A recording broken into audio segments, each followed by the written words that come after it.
함께 공부할 다니엘 8장의 뒷부분 제목은 다니엘이 사랑으로 병이 나다입니다.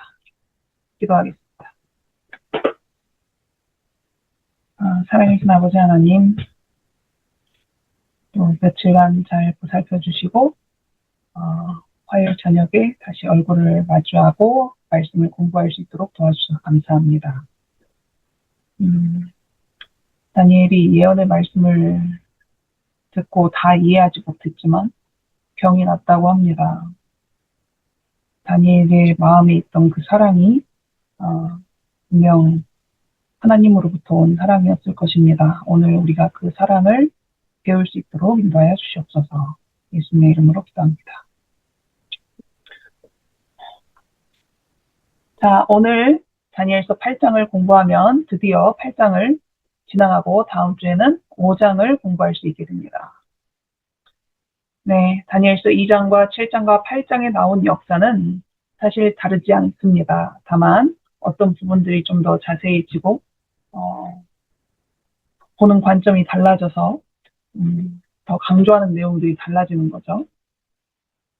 다니엘서 8장의 주제를 한 단어로 꼽는다면 성소라고 여러 번 말씀을 드렸습니다. 지난주에 이 말씀까지 하면서 이제 마무리를 했거든요. 내가 들은즉 한 거룩한 이가 말하더니 다른 거룩한 이가 그 말하는 이에게 묻되. 그래서 첫 번째 나온 한 거룩한 이는 예수님이시고 다른 거룩한 이는 이름은 나오지 않았지만 천사일 것이다 라고 말씀을 드렸습니다.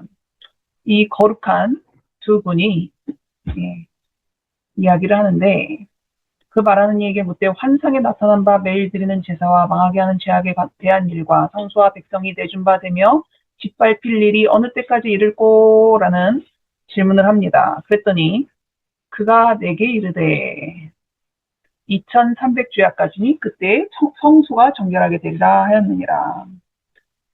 2300주야, 2301를 2300년이라고 아직 해석하지 못했습니다. 다니엘이. 여하튼 2301이라고 그대로 날짜 계산을 하면은 대략 6년 정도예요.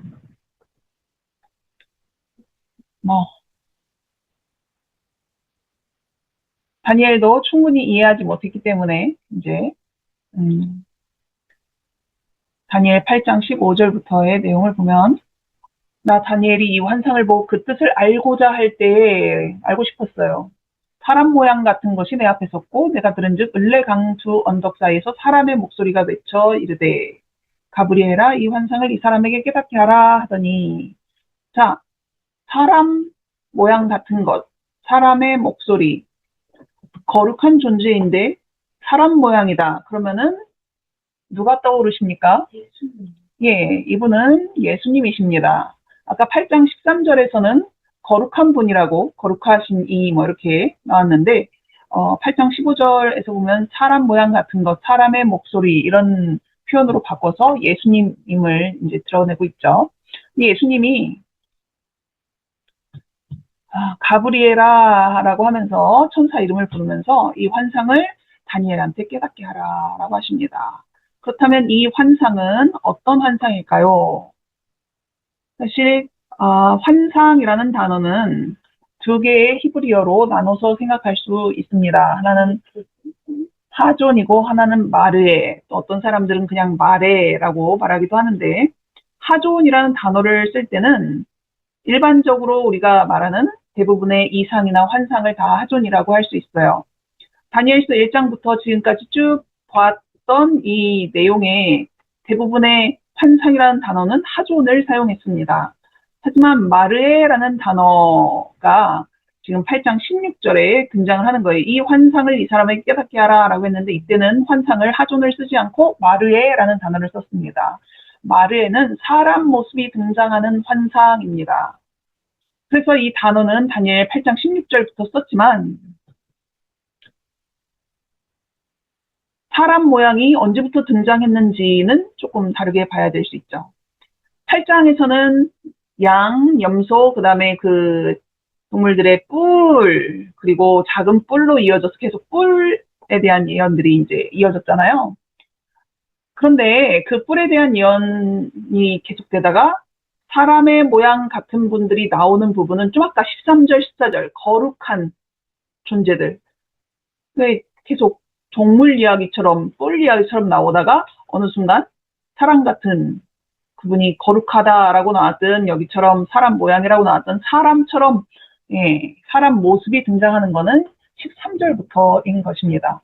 그래서 여기서는 마레라는 이 단어를 사용해서 13절, 14절 내용부터가 좀 다르다라고 표시를 해주는 거죠.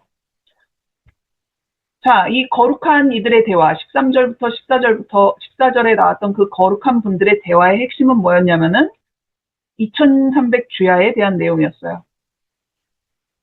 그리고 2300 주야가 있은 후에 성소가 정결하게 되리라 이렇게 말씀을 하셨단 말이에요. 그러니까 그 내용, 다니엘이 더 알고 싶어 했던 바로 그 내용이 하준이 아니라 마르에라는 환상이라는 단어를 사용하는 그러한 내용이다. 자, 다니엘한테 알려줘라 그랬더니 그가 내가 선 곳으로 나왔는데 그가 나올 때 내가 두려워하여 얼굴을 땅에 대고 엎드리매 그가 내게 이르되 여기서 그는 누구입니까?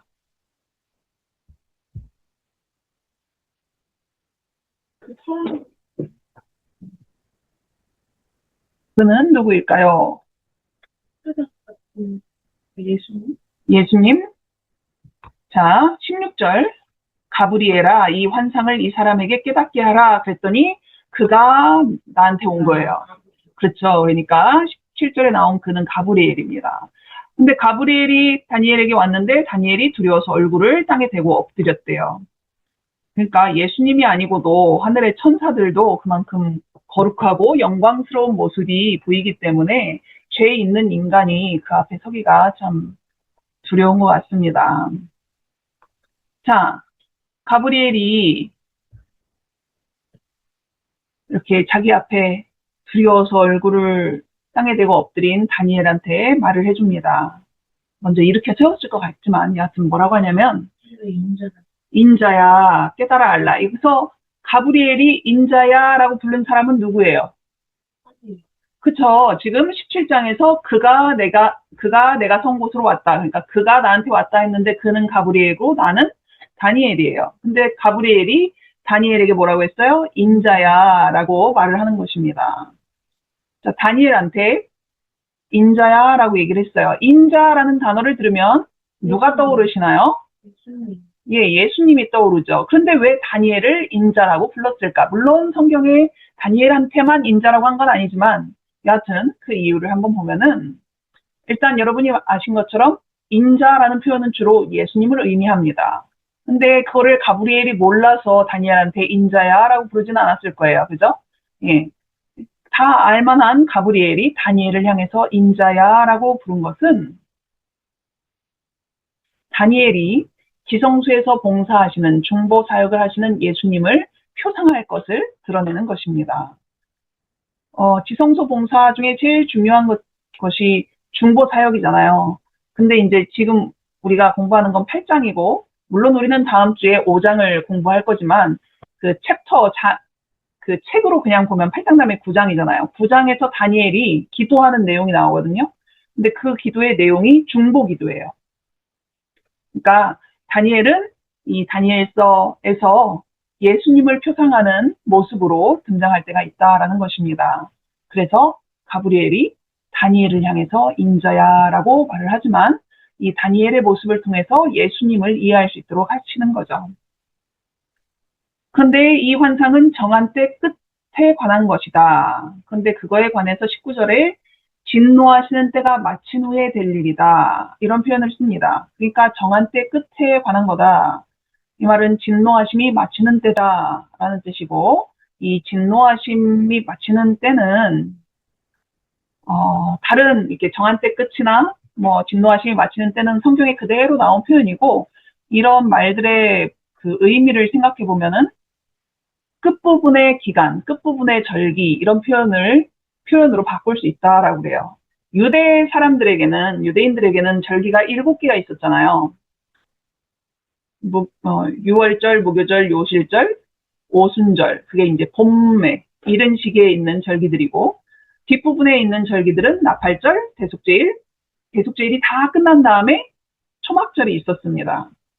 그래서 끝부분의 절기라고 하면 이제 가을에 있는 이러한 나팔절이나 대속제일 같은 절기를 말하는 게 되는데, 8장을 우리가 몇 번 이렇게 다루면서 8장의 내용은 성소를 바라보게 하고, 성소 안에 일어나는 그 안에서 이루어지는 절기 행사 중에 특별히 대속제일을 기억하도록 하는 요소들이 많이 들어가 있다.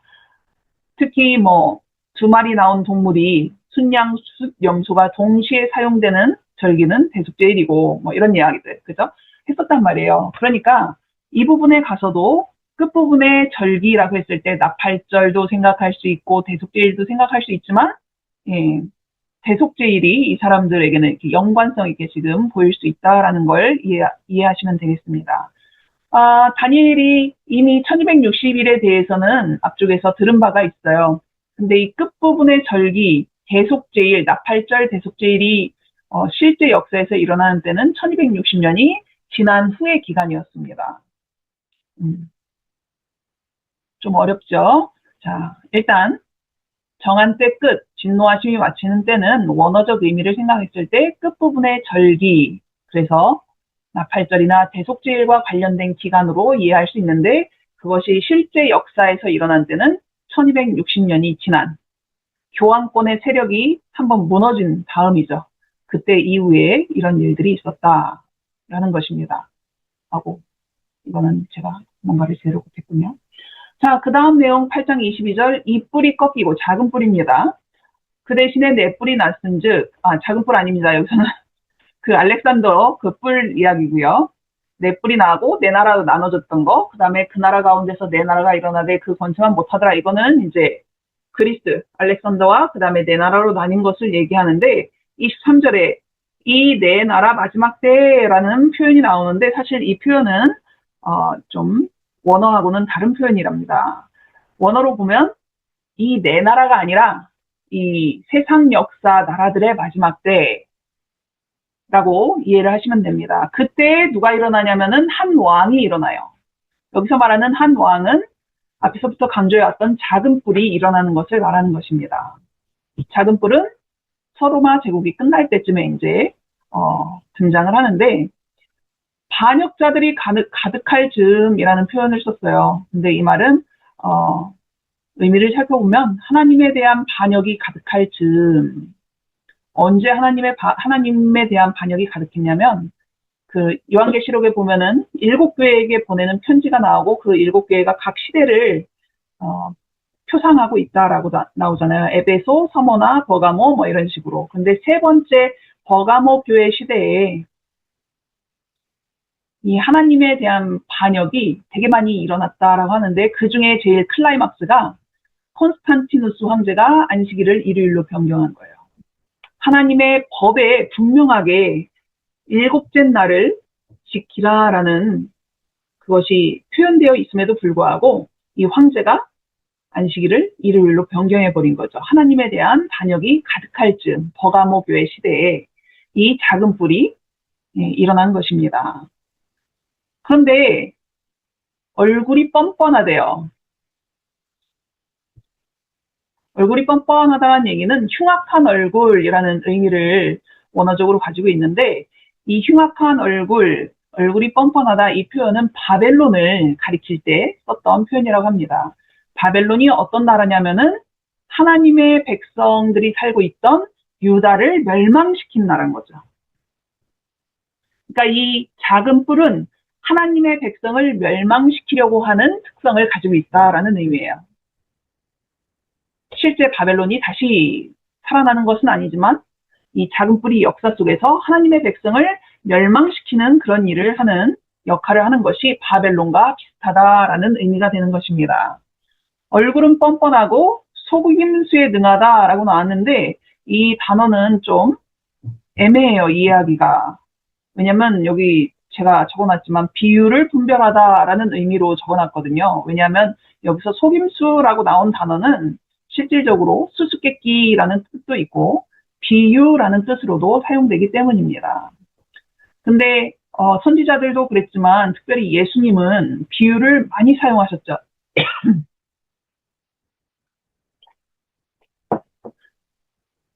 다시 말해서 예수님의 말씀, 하나님의 말씀에 대해서 능해요.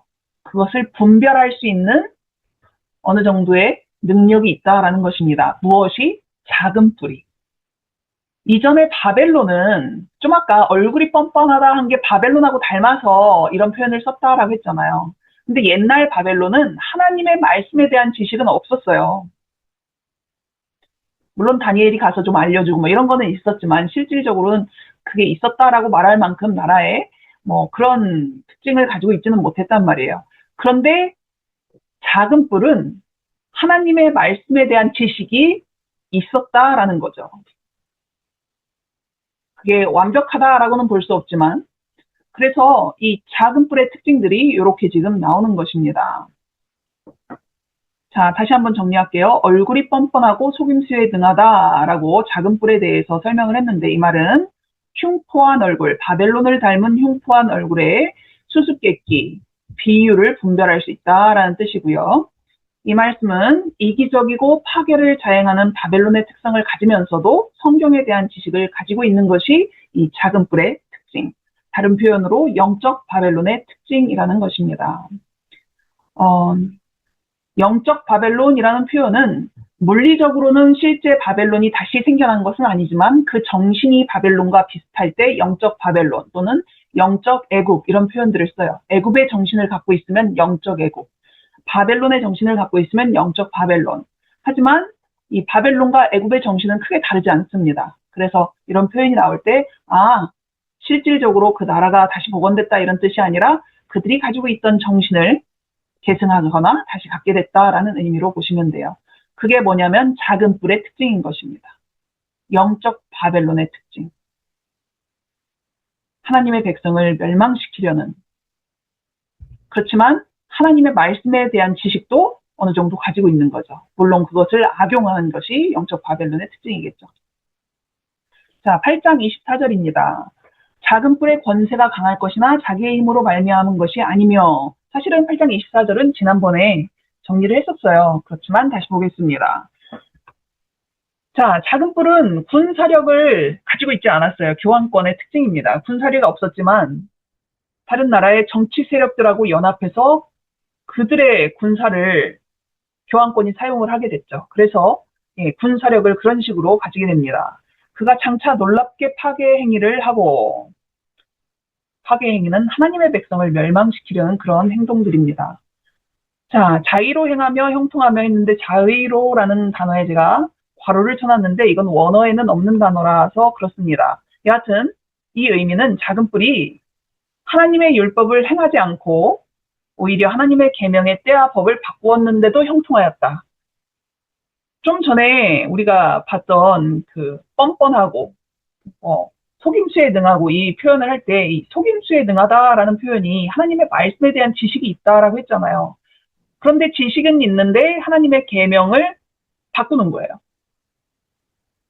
그렇게 했는데도 잘 나간 거죠. 형통했던 것입니다. 강한 자들과 거룩한 백성을 멸하리라. 이것은 작은 뿔이 교황권이 교회의 지도자들과 교회를 멸하려고 하던 그 행위를 말하는 것입니다. 이것이 작은 뿔이 가지고 있는 특징이자 작은 뿔이 행했던 일들입니다.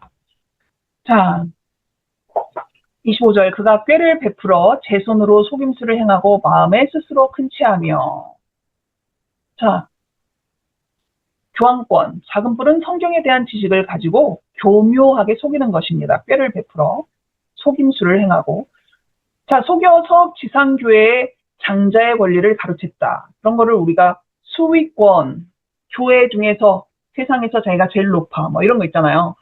교황 수위권 이런 표현을 하는데 베드로한테 예수님이 내가 이 반석 위에 교회를 세우리라 뭐 이런 말씀 가지고 꼬아가지고 성경의 진짜 의미는 그게 아닌데 거봐 베드로한테 주셨대잖아.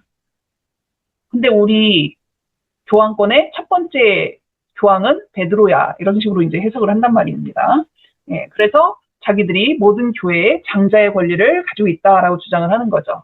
근데 이게 하나님이 인정하신 게 아니잖아요. 자기들 스스로 한 거잖아요. 그러니까 하나님이 높여준 게 아니라 마음에 스스로 큰 채하는 것입니다. 자기 마음 안에서 자기를 높이는 거예요. 또 우리가 아는 그 베드로를 첫 교훈이라고 하죠. 예. 자, 평화로운 때에 많은 무리를 멸했다라는 표현이 나오는데 이 작은 뿔 말고 그 전에 예를 들어서 사자나 곰이나 표범이나 이런 동물들이 7장에 나오고 뭐 그다음에 순양 수점소도 나와서 싸우고 막 그러잖아요. 이 동물들이 짐승들이 싸운 이유는 뭐냐면은 영토 분쟁을 하거나 정치적인 전쟁을 하느라고 싸운 거예요. 근데 이 작은 뿔은 그런 이유로 전쟁을 일으킨 게 아니야. 그죠? 많은 무리를 죽여요. 전쟁이 일어나면 사실 사람들이 많이 죽습니다. 그게 어떤 종류의 전쟁이든. 근데 이 작은 뿔이 일으키는 전쟁은 자기가 전쟁 일으켜서 영토를 뺏거나 아니면은 저 나라가 나를 공격했으니까 나도 막 맞서서 싸우면 이런 게 아니란 말이에요. 그래서 그거를 성경에서는 평화로운 때, 전쟁이 일어나지 않아도 되는 때에 많은 무리를 죽이는 일을 자행했던 거죠. 자, 끝부분에 보면은 스스로 서서 만왕의 왕을 대적할 것이나 그가 사람의 손으로 말미암지 아니하고 깨지리라 했는데 다니엘서 2장의 그 신상의 마지막이 이렇게 끝납니다. 또 왕이 보신즉 손대지 아니한 돌이 나와서 사람의 손을 대지 아니한 돌이 나와서 신상의 새와 진흙의 발을 쳐서 부서뜨리네.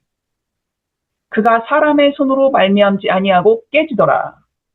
그 신상이 손대지 아니한 돌로 말미암아 부서진 거하고 같은 내용이 되죠.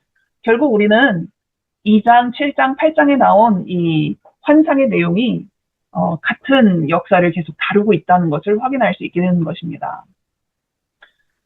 그래서 이 작은 뿔은 돌나라가 와서 쳐서 완전히 무너뜨릴 때까지는 계속 존재하는 거예요. 물론 잘 나갈 때도 있고 죽은 것처럼 보일 때도 있긴 하지만 여하튼 세상 역사의 끝까지 존재하는 것이 이 작은 뿔입니다. 그런데 많은 교회들에서 뭐라고 하냐면 이 작은 뿔이 그리스의 안티오쿠스 에피파네스라고 해석을 해서 가르치는 경우가 많이 있어요. 그런데 그리스의 안티오쿠스 에피파네스는 이미 지나간 역사에 끝나버린 거죠. 근데 작은 뿔의 특징은 뭐예요? 돌나라가 와서 무너뜨릴 때까지 세상 끝까지 존재하고 있어야 돼요. 그렇기 때문에 안티오쿠스 에피파네스를 작은 뿔에 대입해서 설명하고자 하는 것은 잘못된 것이다 라는 것을 확인할 수가 있게 됩니다.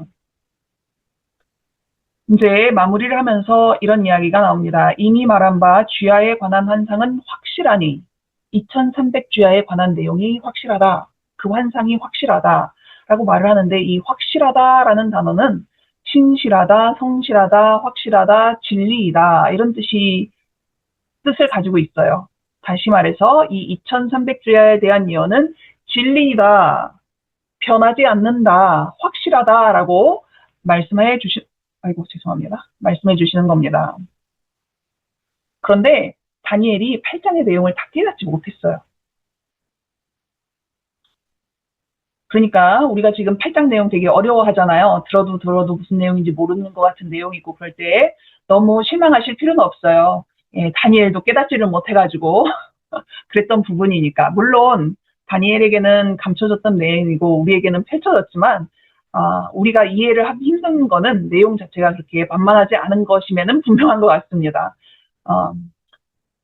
이해하기에 제일 좋은 방법은 여러분도 되거나 말거나 여하튼 누구한테 펼쳐놓고 설명해주기 위해서 노력해보시면 조금 더 이해하는 데 도움이 됩니다. 저도 좀 이해를 잘해보려고 이거를 시도를 한 거니까 이해가 안 되셔도 여러 번 보고 듣고 또 혼자서라도 중얼중얼해서 설명해보시면 좀 더 도움이 되실 거예요. 8장을 다니엘이 깨닫지를 못했어요. 이에 나 다니엘이 지쳐서 여러 날 앓다가 일어나서 왕의 일을 보았느니라. 내가 그 환상으로 말미암아 놀랐고 그 뜻을 깨닫는 사람도 없었느니라. 알았어요.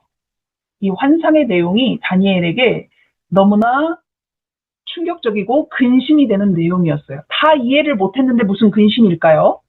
뭐 병이 날 정도로 왜 그랬을까? 다니엘의 최고의 관심사는 하나님의 성소와 하나님의 백성입니다. 이었습니다. 근데 다니엘은 이 환상을 어떻게 이해했냐면은 다시 성소가 세워져서 정결하게 되려면 2300주야가 지나야 되는 거예요. 2301을 대충 계산해 보면 6년 정도 되는데 6년 정도가 지나야 되고 이미 유다는 멸망할 때 얼마나 고생하고 사람들이 많이 죽고 다 폐허가 되고 그런 상황을 경험을 했잖아요. 그런데 유다 멸망의 때와 같을 것 같은 그런 하나님의 백성에 대한 핍박이 다시 있을 거라고 지금 작은 뿔이 그런 일을 한다고 설명을 해줬잖아요. 그러니까 하나님의 백성들이 이런 고되고 정말 멸망당할 듯이 죽임을 당하고 힘들어하는 그런 핍박을 다시 경험해야 된다고 다니엘이 지금 이해를 한 거예요. 그래서 다니엘이 큰 충격을 받는 거죠. 그리고 그것을 감당하지 못해서 몸이 아팠던 거예요.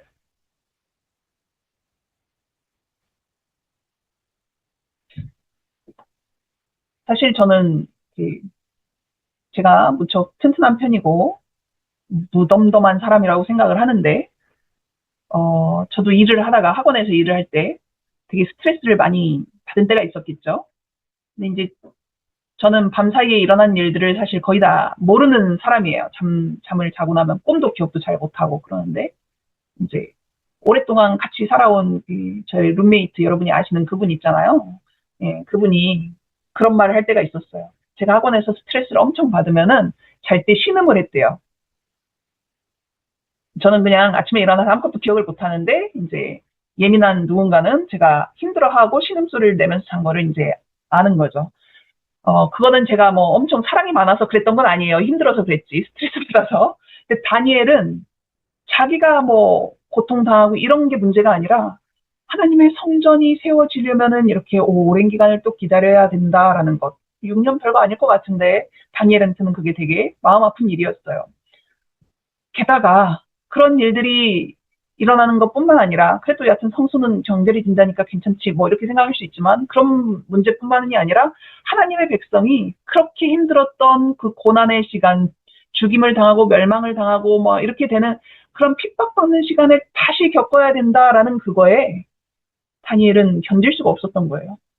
그 백성들 너무너무 다니엘이 아끼고 사랑하고 회복되기를 바라고 간절히 기도하고 있는데 그렇게 고통스러운 시간이 온다고?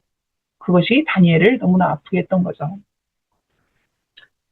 근데 참 이런 부분을 보면 아 정말 나는 사랑이 없는 건가 이런 생각이 들 때도 있고 그렇거든요.